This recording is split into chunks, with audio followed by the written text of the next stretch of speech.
But from my side, and why I am recommending CSVLOD, and now I am talking about my personal experience and my day-to-day job. And I have been introduced to mention, I've been introduced to the enterprise architecture since actually it was in 2013. So now around 10 years. And I started talking about the enterprise architecture from now, and I'm recommending the CSVLOD because I can see for these reasons. A simple enterprise architecture model that is easy to understand, communicate, and implement. As you might have seen in the last session about just the taxonomy of the CSVLOD, we are talking about mainly 6 classification for any enterprise architecture artifact. And it really makes sense. It is very simple. Very simple. And anyone who attended maybe the previous session of the part 1, I think they will confirm this idea from my side. And I am comparing it to my experience when I was introduced to a very famous enterprise architecture framework and methodology actually. Old back, it took from me 2 days while I was having very good instructor in order to understand what is enterprise architecture actually, what it is, what they are doing, just to shift my mind. So, and I can see the CSVLOD is much more simpler than the actually currently what they can be considered a more matured enterprise architecture models or frameworks or even a methodology.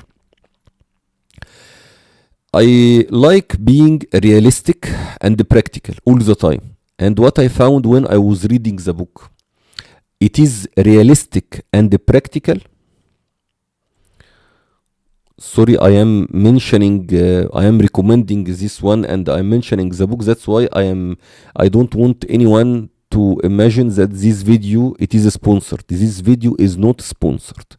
And what I have done, because I am just sharing my knowledge about a book and a way of thinking in enterprise architecture that I can see it is actually very good and mature and simple. So let me continue here while keeping the not sponsored in the video casting. Realistic and practical enterprise architecture model based on empirical industry practice. If you remember last time when we were mentioning about the 27 big corporates and their practice in the enterprise architecture with the number of employees and the IT and whatever, that I find aligned with my day-to-day activities. While I was reading the book, this is what I am doing on a daily basis. So it is matching what I am doing. That's why I found it is very good. And here, more adaptive to organization processes.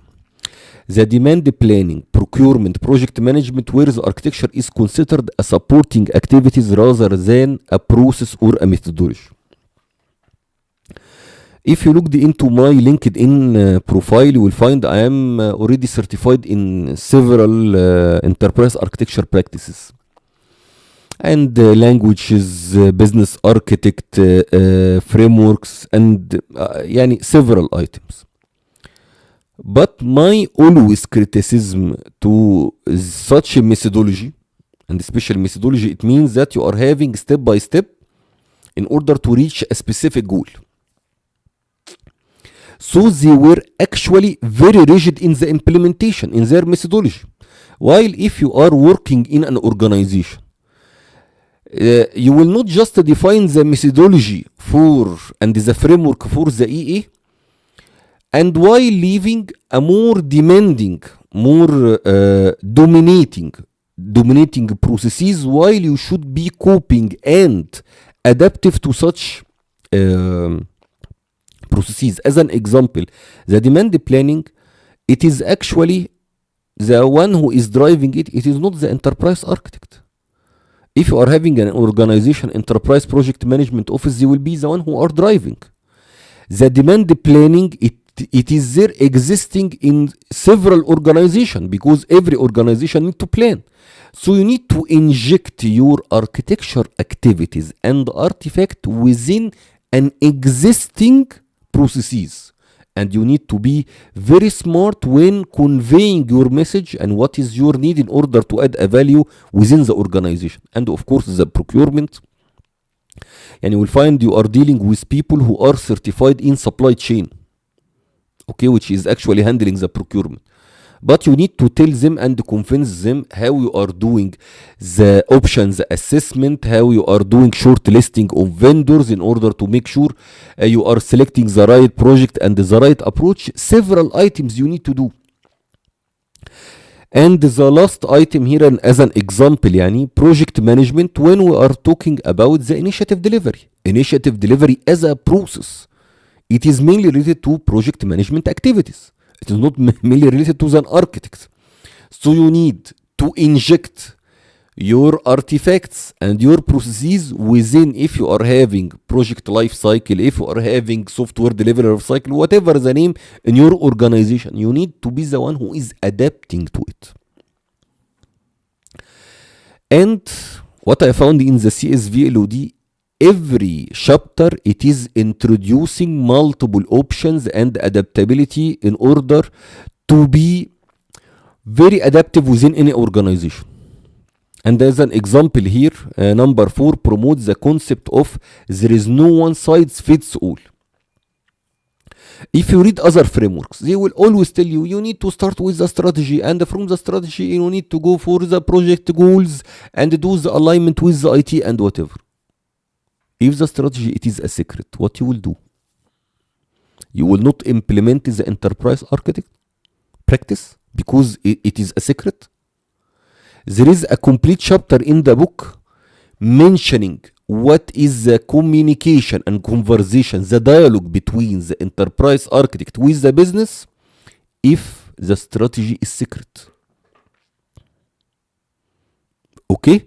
And you can get the information it is required to establish an enterprise architect. But here I am just showing an example of there is no one size fits all. In this figure 7.2 to the book, the dependence of the structure on the size of the organization is giving multiple options based on the size of the organization. The dependence of the structure on the degree of decentralization. Imagine he is handling, if you are having an organization that is having a centralized way of execution, of thinking, even if it is operating within a multi-country attitude. And I already know a bank is already having branches in multiple company, and they are having this way of centralized enterprise architecture, and they are enforcing any bank in any country to adhere to the same standard set of technology while doing the selection like the main central one in the mother bank.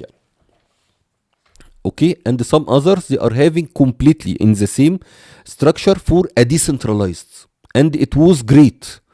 You are just agreeing on the main concepts and whatever, and you are having an enterprise architecture, let's say, within every country and sometimes within every department. By the way, this can happen in big organizations. Big organizations, the level of decentralization, it is not within the organization, it will be within the divisions or the departments. And here is the structure of the governors committee in different organizations. And this chapter was very good. Yani this 17, it was giving you so many options.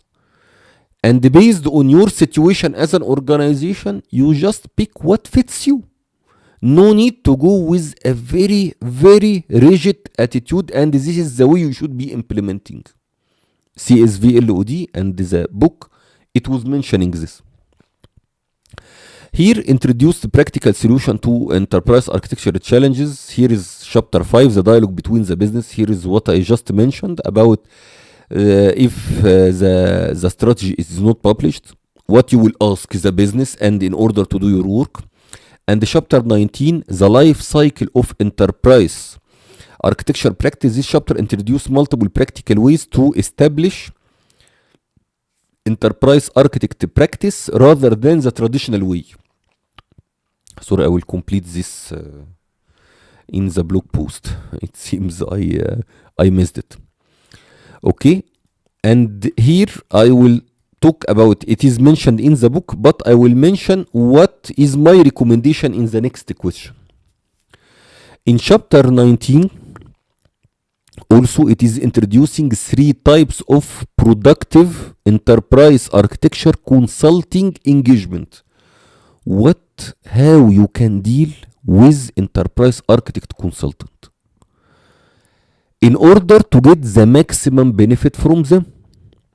And by the way, in several organizations I found just the people, they are getting the enterprise architecture and they think they will be consultancy, and they think they will be just building them everything, and then they will leave, and then the existing team cannot handle the day-to-day job at least, or even to develop the practice that has been done.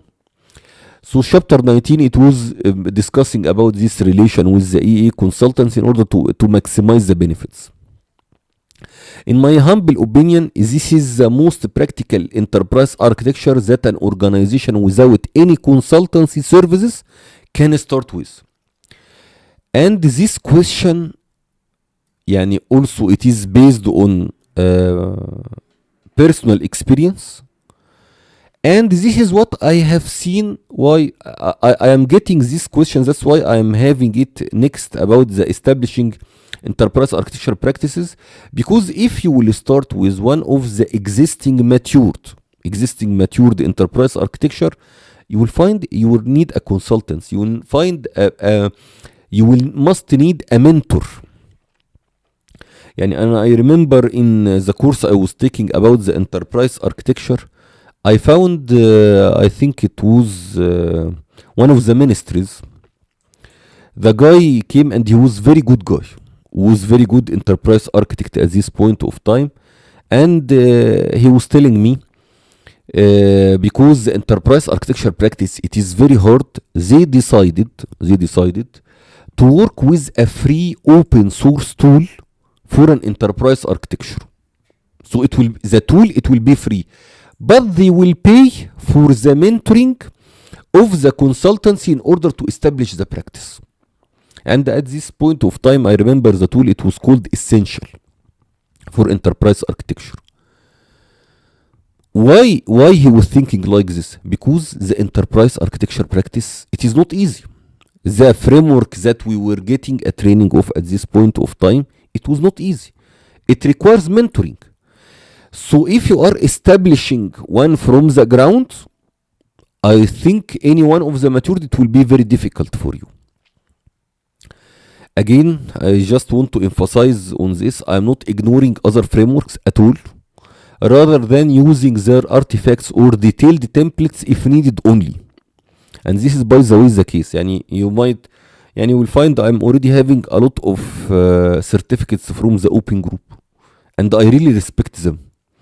And they have done, and I can mention, they are putting the standard in so many areas. Okay, but at the end of the day, I will pick what I actually need. And by the way, they are stating this, but the framework, it is overwhelming for anyone if you are starting the practice. So again, I'm not questioning their maturity level at all. I'm not questioning this. They are very matured, they are very good. Okay, but at the end, I decided I will start with, if let's say I am consulting an organization or whatever, to adapt to this enterprise architecture framework and using the enterprise architecture artifacts based on their needs. And that's it.